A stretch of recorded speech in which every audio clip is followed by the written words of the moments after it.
So to make any vacation photo look better, you're going to want to go to Layer, New Adjustment Layer, and we're going to go through a lot of these. So the first one is Exposure.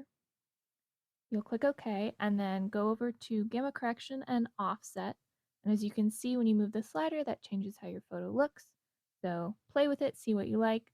Generally, Gamma Correction will be a little bit to the right and Offset will be a little bit to the left. And then Exposure can really depend. For this one, I'm resetting it back to 0. Then we'll go back to Adjustment Layers and we're going to click on Brightness and Contrast.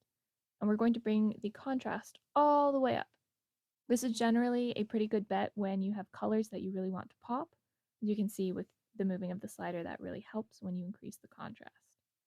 Then back to Adjustment Layers again, and this time we're going to click on Hue and Saturation. So just increase the saturation here. Again, this really helps with the colors popping. You can see as that changes, it really looks better with higher saturation. And we're also going to go and change the color on color balance. This is really up to you, but I wanted to make it look a little bit bluer, so I increased the blue-yellow slider there. As you can see, that's the change you have.